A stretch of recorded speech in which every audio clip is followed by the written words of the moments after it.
Okay, folks, here is a man. He's a professor of Jungian psychology at the Manitoba Institute of Large Men. He's recently written a book called Clean Your Room and Slay Your Dragon.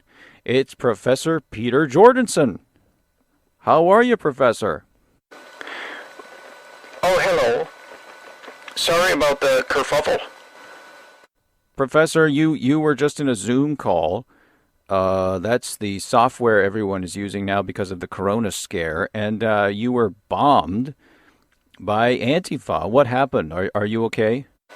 Well, this is what happens when we treat our children like children, you know.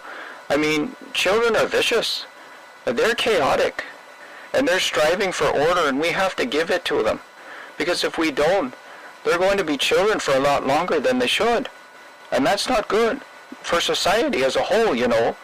So these kids, these anti-fascists, see me as a toxic authority figure. So they found out about my online lecture at the Institute, and they crashed it online.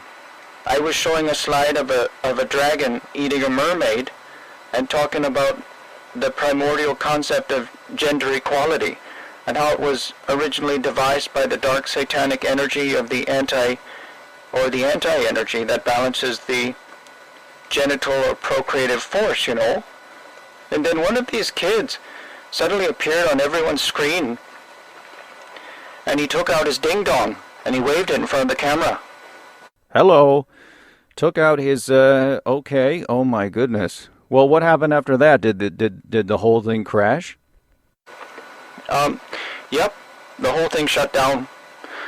There's really a crisis of manhood in the world, and it's not good, you know. There are men who lack the proper skills to be men, and they don't know how to stand up and face danger.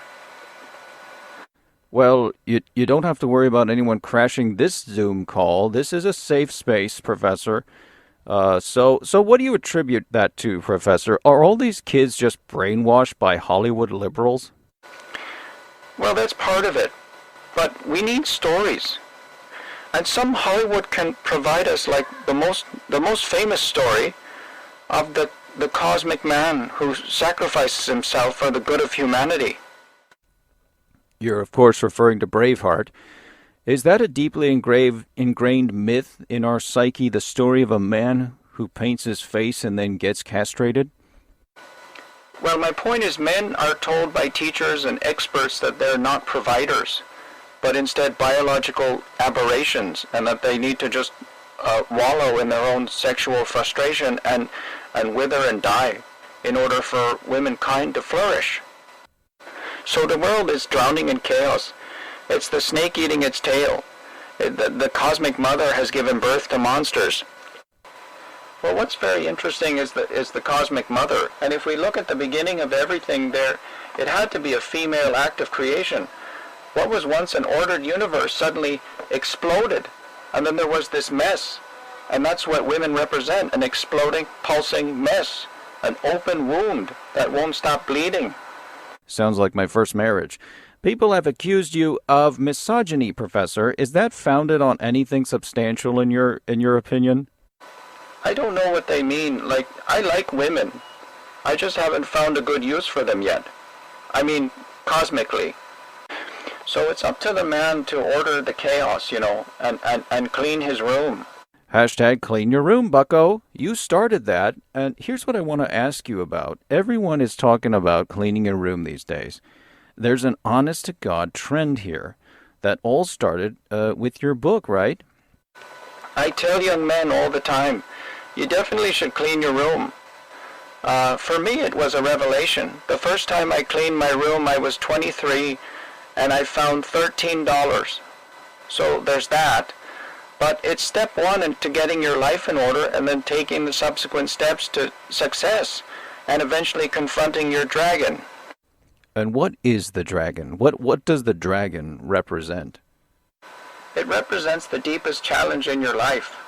The thing that will destroy you, not physically, but will stunt your spiritual growth and keep you from being heroic. It's challenging your heroism. You see, this is the effect of the liberal media, combined with liberal education system, combined with Sesame Street, do you see any brainwashing going on? I know you're from Canada.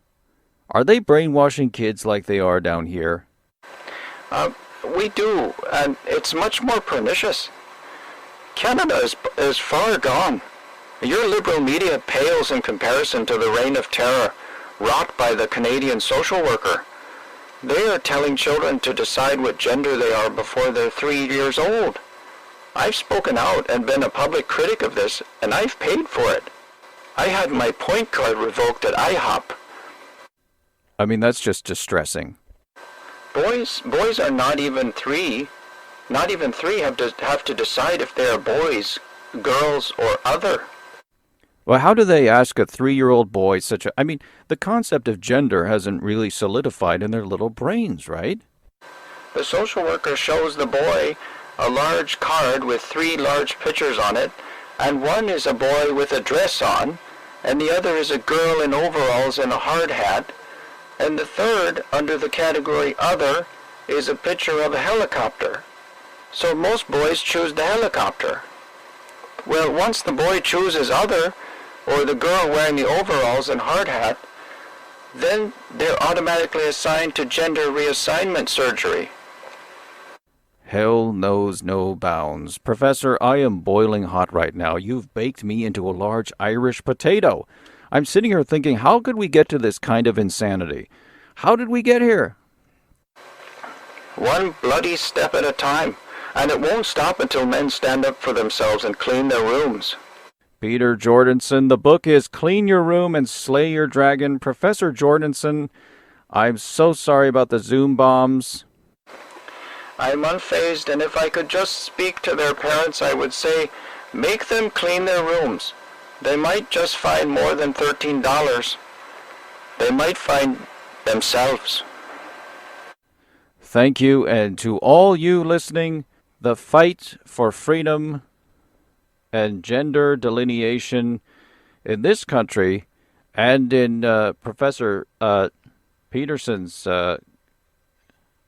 Professor Jordanson, excuse me, I got your name kind of mixed up there. Professor Jordanson's country continues, and listen, if you're a girl, don't let anyone tell you you're a boy, and if you're a boy, don't let anyone tell you you're a girl. And parents, for God's sakes, don't let anyone tell you that your 3-year-old boy is a helicopter.